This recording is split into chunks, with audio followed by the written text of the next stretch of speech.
So I've been meaning to do this video for a while. 2 weeks ago, almost exactly to the hour, let alone to the day, as of the time I'm recording, by the way.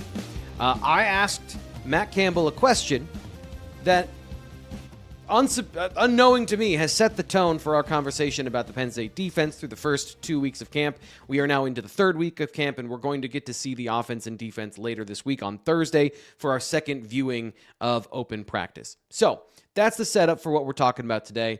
We're talking about Zion Tracy and his versatility in the defense. We'll get to that in just 1 second, but to start these videos off, it's always helpful if you like the video and you subscribe here to the Blue White Illustrated YouTube channel. We'll be doing more of these film deep dives. We're doing more of these conversations about players specifically throughout spring camp and some of the things we can learn from the film to understand better Penn State's defense. So make sure you follow along by liking and subscribing. That's always super helpful. Now, here is the question I asked Matt Campbell about on the first day of spring practice. I asked him, who are the players at the outset here that you think bring your defense multiplicity, because that is a big tenet of both his belief in defense and the belief of Penn State defensive coordinator D'Anton Lynn.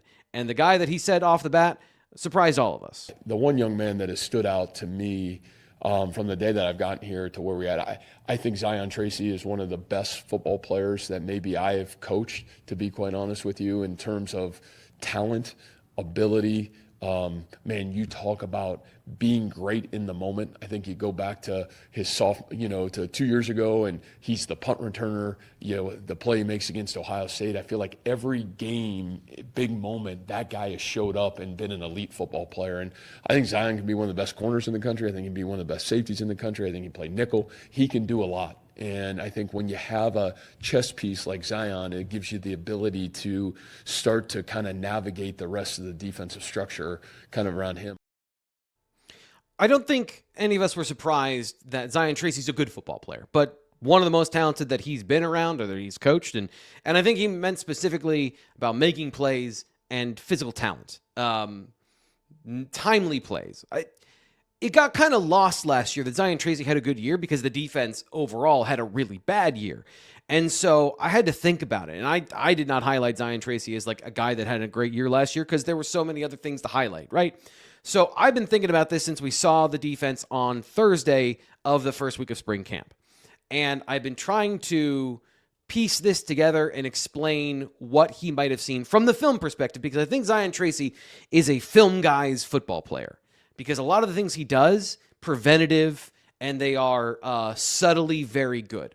So we're going to go through one game in particular. The bulk of this is going to be coming from the whiteout game against Oregon last year. This is before Tony Rojas got hurt and the defense cratered, right? So this was, I think, the best performance of the defense last year from an overall perspective, and in the most flexible use of Zion Tracy throughout any defensive scheme, where he got to make plays on the ball and got to play all over because they weren't trying to constantly adapt to a problem up front. This is what the defense was trying to be overall in pieces, and so we're going to look at that.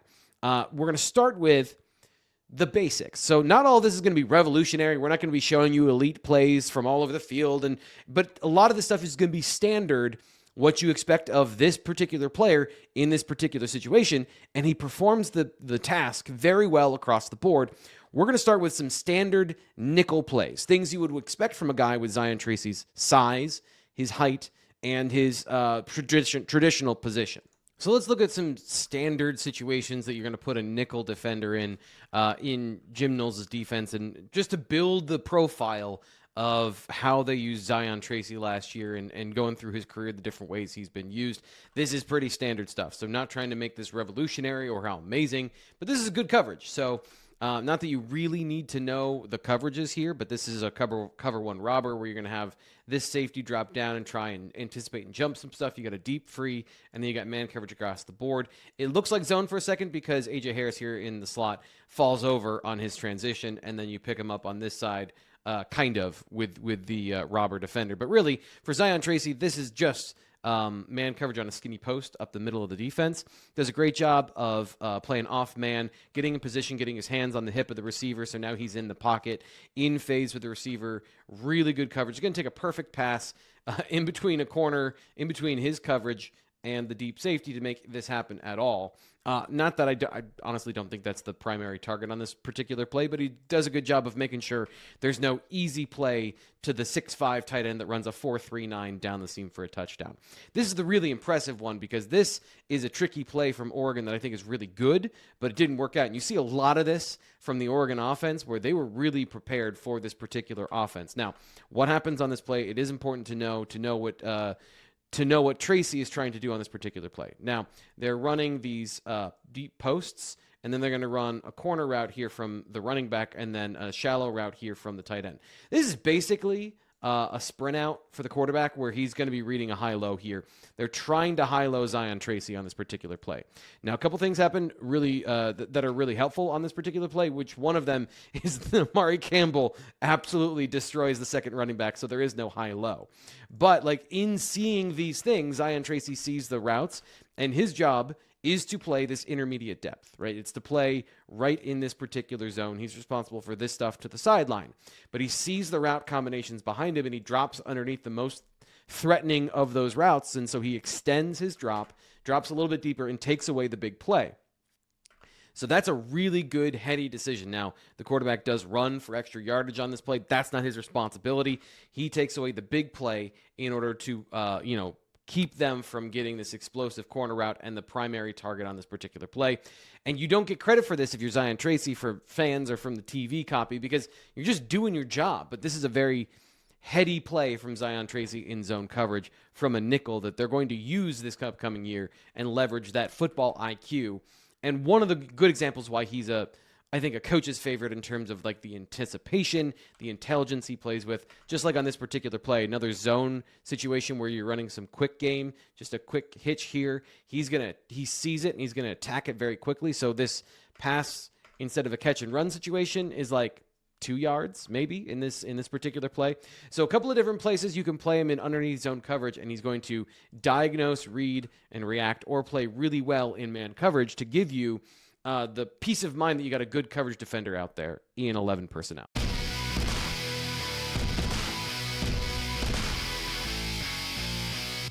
Have you heard of Way Fruit Farm? It's this great farm market bakery and cafe. You can shop with them either at their farm in Port Matilda or downtown State College. No way! Yes, Way Fruit Farm. They have all sorts of seasonal fruits and veggies. Way cool! No, Way Fruit Farm. But anyway, you should visit their bakery and cafe. They serve amazing food all day. Way! Fruit Farm!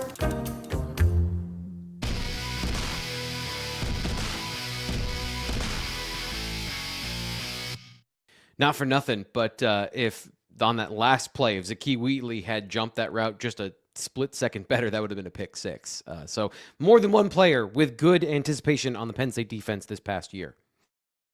So now let's look at the thing that makes him different, which is you saw him play a both man coverage and zone coverage nickel corner, and somebody that can be deployed without a lot of weaknesses from a coverage perspective in a traditional role. Now let's take a look at him in that shell defense. We wrote about this over at BlueWhiteIllustrated.com, where now he's going to be playing a safety role. And I tried to talk about this last year, but now that I by the way, I have access to more coaches' film that I can share with you, I can show you what I mean by this is a true safety position. So it's 3 safeties deep. He is the nickel. You'll see him in those positions, but he's also playing safety, and here he is doing that. Okay, so this is where Zion Tracy's versatility really starts to show. We saw him do some traditional nickel stuff from underneath coverage. Now we're going to see him in a deep zone. And this is where it starts to be impressive. Again, a basic play for a regular safety, but this is a nickel corner. And so have that in context of he's reading the quarterback's eyes. First off, he reads the route, sees there's going to be a corner route, knows that's going to be in his zone, so he breaks on that. But watch him watch the routes and then transition to look at the quarterback to read the quarterback and try and make a play on the ball. So right here, you see he's read the route. He knows he's got underneath help from Elliott Washington in this cover 2, and so he's playing the ball over top. If this ball is anywhere near accurate or slightly above accurate, not just thrown basically to the back pylon as a throwaway, that is a potential interception. And really good instincts to make plays on the ball and not just play in coverage. A lot of times you'll see guys just playing their zone, right? So I'm sitting here, and I'm not trying to pick on King Mac. It's just that's how some corners play. They don't have the instincts to read what's going on in front of them and actually make a play. It's just like, okay, I've got this deep half, so there you go. Zion Tracy is actually playing football within it. He's reading the quarterback. He's reading the routes. He's making plays on the ball. This is a nickel corner, and to see things differently from that perspective of seeing all of the field, trying to read these things from the offense and diagnose what's happening is really impressive. Okay, here we have a cover 3 zone blitz. We got a fire zone, and he's going to be playing again off coverage in a 3 deep. So what you're going to have is you have what looks like kind of that same structure, right, of that triangle. You're going to blitz him. You're going to blitz Wheatley, and then you're going to have a cover 3, a cloud 3 is what they call this. So you're going to have these 3 defenders on the back end. He's going to get a deep dig, and he's anticipating, again, understanding the routes that he needs to be aware of. You can see he's already positioning himself with leverage, looking for the deep in, because if he gets a deep out, then he's got to drive on that as well. So he's ready and in position to attack anything that happens to his outside here.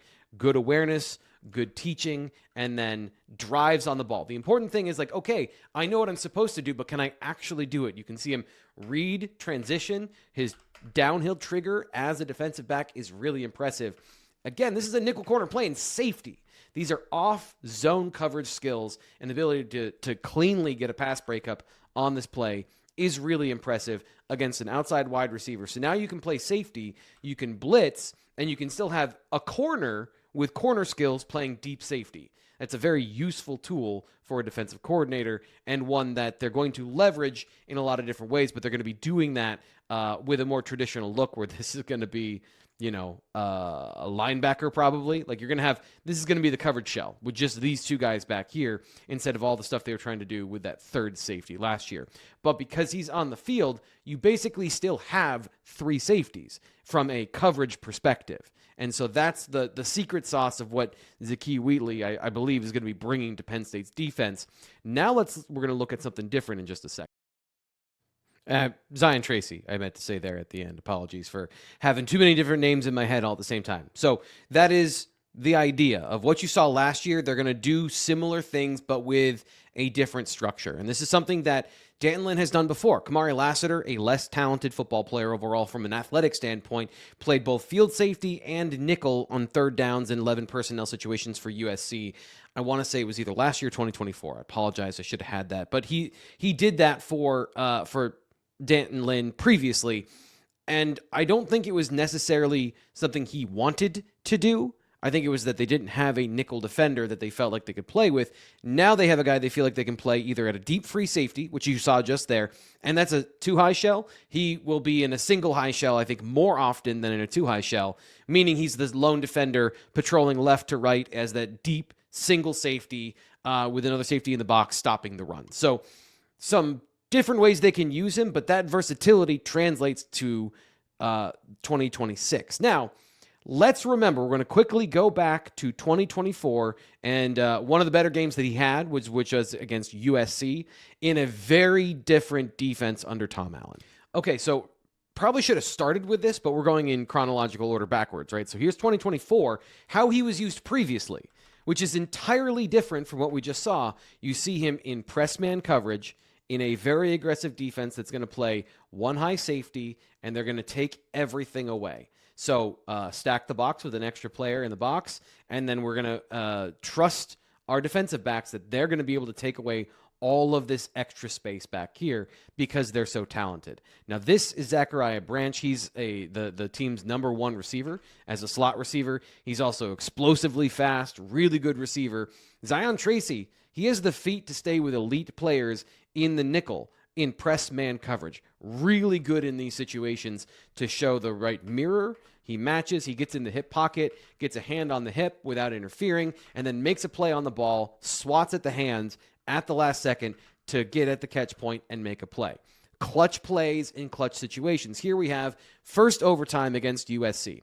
You're going to get a double move. I think this is Mekhi Lemon So he's going to get a double move here. This is another NFL receiver, right? So he's going to run this wheel, stop, and then go. And Tracy gets a little handsy, but isn't called for it. And there's a ref standing right there along the sideline watching all of this. So this is a bigger, more physical, more violent receiver, and Tracy's able to match him as well. So you can put him in a deep third, you can put him in a deep half, you can put him at free safety, you can put him at nickel, and you can put him in press man coverage, and they're going to do all of those things this year. But instead of having 3 safeties out there, he's going to flip between this, what he did in 2024, playing some press man coverage, and taking away these receivers the way he did in 2024. And then he's going to play some zone coverage, and he's going to play some deep free safety when they play certain teams that want to run the ball. We'll get to that in just a second. So I think generally, if we're going to talk about what D'Anton Lynn wants to do, it is going to be my understanding, my guess, because this is now a projection into guesses. They're going to play more man coverage than they did last year. A lot more single high looks if you're going to be putting Zion Tracy back at free safety, and you're going to use that. You're going to leverage that man coverage ability and his intelligence to use him in a bunch of different ways within the defense. So I do think, don't get me wrong, they're going to use a lot of zone, but I do think from if we're talking Jim Knowles versus Tom Allen versus Manny Diaz versus D'Anton Lynn, this particular defense, I think, will have more press coverages in it because they want to leverage Davian Collins' speed and Zion Tracy's speed and Darius Dixon's versatility. But all 3 of those guys are also super smart and also have the coverage IQ to do a bunch of advanced NFL-level switching, pass-offs, things like that. So that's kind of a general view of like how to project this forward. Now, the last thing is, one of the reasons that they're going to be moving him around is about a deficiency, but it is one that he has improved over time.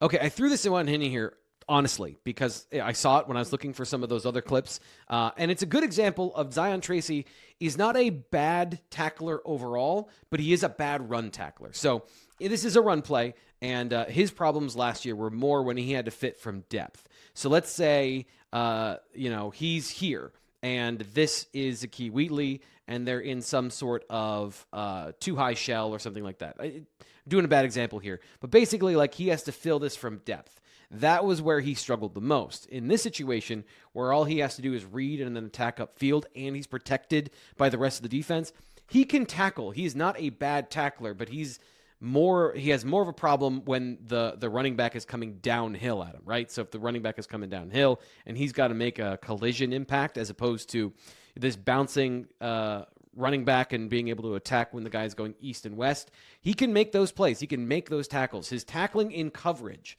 specifically improved a lot last year. He only missed 2 tackles in coverage. It was mostly these plays in run defense where his tackling was poor, which in 2024, his tackling everywhere was poor. So he has improved there.